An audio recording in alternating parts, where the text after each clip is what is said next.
Si no nos narramos, no sabemos quiénes somos. Y si no sabemos quiénes somos, no sabemos qué tenemos que hacer. Mi nombre es Javier Massa y soy filósofo. Sí, filósofo. No se preocupen, ¿eh? No me trajo una máquina del tiempo desde el siglo antes de Cristo, ni me saqué la toga blanca antes de entrar al escenario. Tampoco soy un alemán del siglo XIX con barba tupida, todavía no llegué. Y tampoco estoy todo el día sentado arriba de una piedra pensando. No, los filósofos existimos hoy en día, 2016. Es más, existimos acá, en Montevideo, Uruguay. Seguimos existiendo, seguimos trabajando, seguimos pensando y formamos una parte importante del conocimiento académico. Es más, esa palabra, academia, quedó incrustada ahí desde que hace 2400 años un filósofo se decidió a abrir una escuela de filosofía y ponerle de nombre academia. Yo hace 21 años nomás que estudio filosofía. Leo filosofía todos los días. Y esta idea es la idea más relevante que he conseguido componer en todo ese tiempo. Me llevó mucho tiempo pensarla, me llevó mucho tiempo analizarla, mucho más tiempo escribirla, pero mucho más tiempo entenderla y aceptarla. Es una idea antropológica, o sea, es una idea que nos habla acerca de la naturaleza del ser humano, acerca de qué significa esto de ser humanos. Y resulta muy interesante cuando la comparamos con otras ideas antropológicas anteriores a ellas. Por ejemplo, Aristóteles dijo, el hombre es un animal político. Descartes dijo, el hombre es un animal pensante. Hume dijo que el hombre era un animal pasional. Y Nietzsche dijo que el hombre era un animal fantástico. Todas estas ideas son fascinantes. Yo supe apasionarme con cada una de ellas en distintos momentos de mi vida. Pero también me dejaron con un poco de gusto a poco en algún punto. Siempre me dejaban la sensación que estas ideas metían al hombre en una caja cerrada y un poquito apretada, animal político, pensante. Y yo siempre decía, bueno, y capaz que si puedo hacer esto, y esto también, y esto también, y algo más. Esta idea es una idea compleja y lo que hace es integrar la diversidad de la naturaleza humana en una unidad dinámica y generadora de sentido. Nos habla de nuestra realidad mental, nos habla de cómo pensamos, nos habla de nuestra realidad espiritual, cómo nos sentimos acerca de lo que pensamos y cómo nos sentimos acerca de lo que sentimos. Y también nos habla de la realidad social, porque pone el vínculo con el otro al poner el vínculo en la acción. La identidad. Todos hablamos mucho sobre la identidad. Hablamos todo el tiempo de la identidad. Tenemos que construir nuestra identidad. Es importante reafirmar nuestra identidad, estar seguros en la identidad que construimos como colectivo incluso. Ahora, ¿se dieron cuenta de que la identidad es una idea bastante bizarra? O sea, por una parte, la identidad nos obliga a entrar en contradicciones constantemente. La identidad, la idea de identidad, me obliga a afirmar que yo soy la misma persona que empezó esta charla hace 7 minutos. Ahora, al mismo tiempo, la idea de identidad me obliga a decir que estos 7 minutos que han pasado desde que empezó la charla son relevantes y de alguna manera deberían de formar parte de mi identidad. O sea que yo soy el mismo que empezó a dar la charla, pero no soy el mismo. Y esto, todos ustedes, todos nosotros, lo admitimos todo el tiempo y no se lo admitimos a ningún otro razonamiento similar. O van a estar de acuerdo conmigo si les digo, miren que este monitor es el mismo de hace 7 minutos, pero hay que incorporarle el cambio de estos últimos 7 minutos a su identidad. No. Por otra parte, también tenemos esta idea de que la identidad es algo que tenemos que encontrar. Tenemos que encontrarnos a nosotros mismos.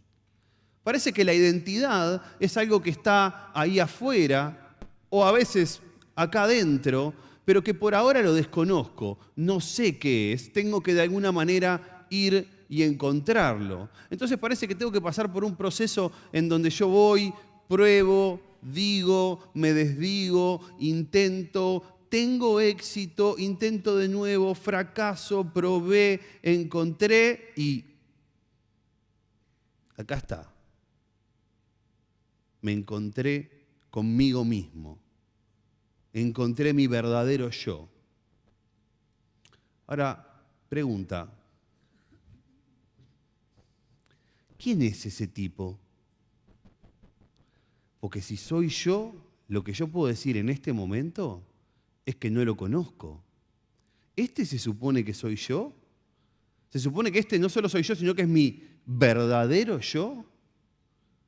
¿Y qué pasa con ese otro tipo?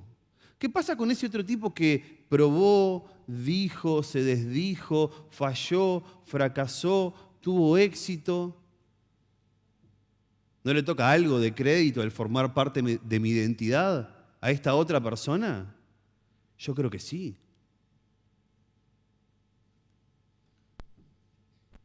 Si existiera un mecanismo por el cual pudiéramos fusionar a estas dos personas en una misma cosa, perdón, no solo fusionar a estas dos personas en una misma cosa, sino además, al fusionarlos, convertirlos en algo mucho más poderoso de lo que jamás podrían ser por separado.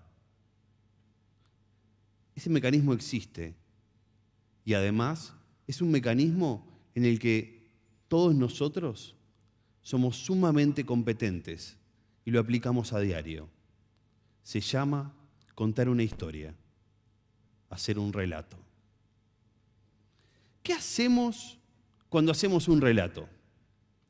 Lo que hacemos es agarrar una serie de hechos, de acontecimientos, ponerlos adentro de una bolsa que llamamos estructura y de ahí adentro obtener una cosa que denominamos significado. Esto suena complicado. Déjenme explicárselo con un relato que todos conocemos. Caperucita Roja.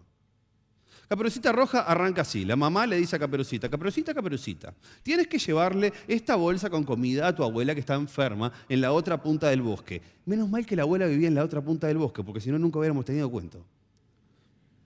Bien. Y le dice, ojo, Caperucita, no vayas por el camino del medio del bosque, andá por el camino del costado, porque en el camino del medio está el lobo te va a engañar y te va a querer comer.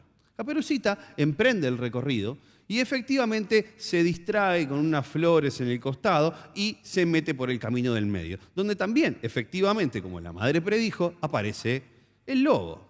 El lobo muy predeciblemente la engaña y la obliga a ir por un camino larguísimo hasta la casa de la abuela, mientras él toma el atajo y llega a la casa de la abuela, donde engaña también a la abuela y, acá elija la versión más o menos sangrienta a gusto del consumidor, ¿no? La maniata y la tira en la cocina, la mete dentro del ropero o se la come directamente, ¿sí?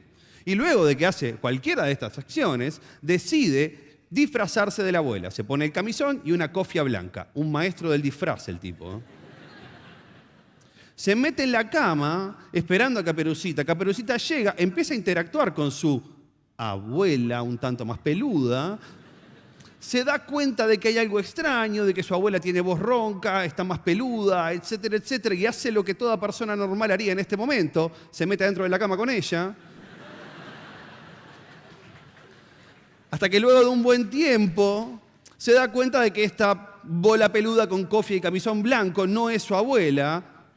Ya era hora, y emprende una serie de alaridos fantásticos que por suerte alertan a un leñador que solía casualmente estar por afuera de la choza, entra dentro de la choza furtivamente y cuando se da cuenta de que el lobo se quiere comer a Caperucita, ¡pah!, le da un hachazo en el medio de la cabeza.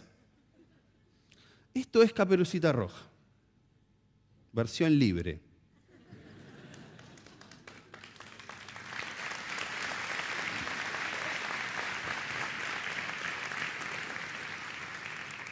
Cuando terminamos de escuchar Caperucita Roja, creo que todos podríamos estar más o menos de acuerdo en que el significado que emerge de este relato es aconsejable no desobedecer los consejos de nuestros padres. Algún tipo de versión de esto. Este es el significado de la historia. Ahora, fíjense algo curioso que pasa con el significado. El significado no está en los acontecimientos.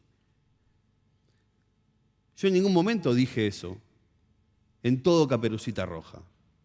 El significado es más que los acontecimientos.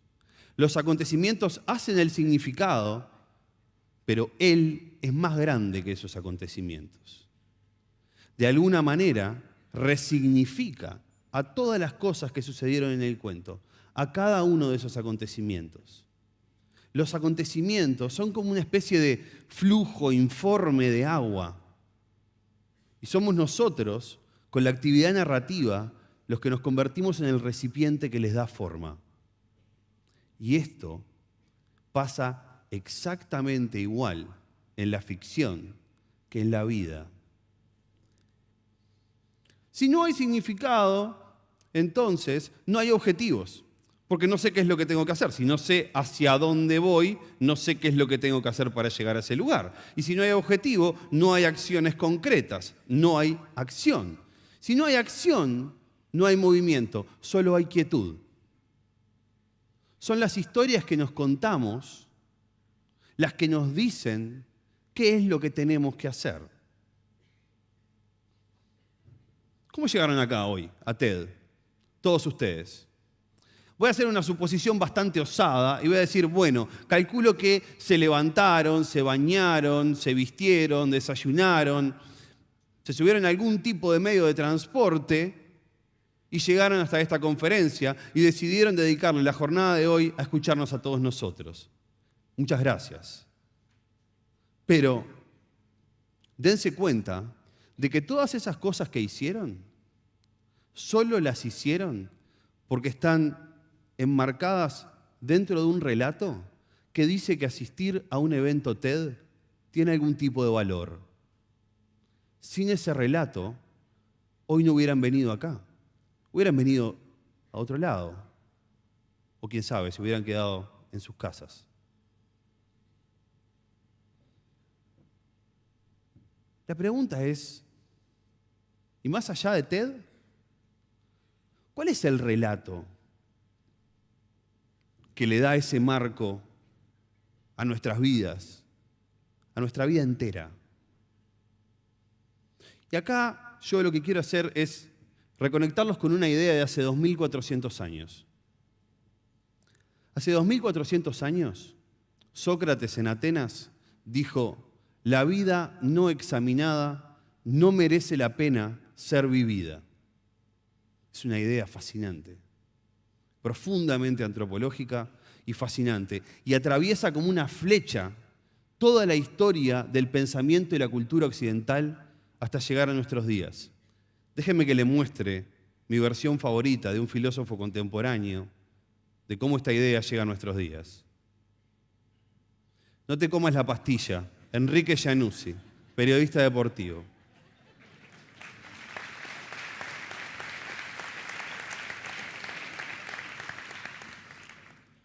¿Por qué no hay que comerse la pastilla? ¿O por qué, si me voy a comer la pastilla, tengo la responsabilidad de saber cuál es la pastilla que me estoy comiendo? No sea cosa que yo vaya a andar por ahí, por la vida, haciendo cosas, viviendo una vida prefabricada y que ni siquiera me dé cuenta. Es para esto que necesitamos la filosofía, para recuperar nuestra capacidad crítica con nuestras propias ideas, con las ideas de los demás. ¿Para qué? Para decirnos y para saber cómo contar la historia de nuestras vidas, decirnos quiénes somos y saber qué es lo que tenemos que hacer. Muchas gracias.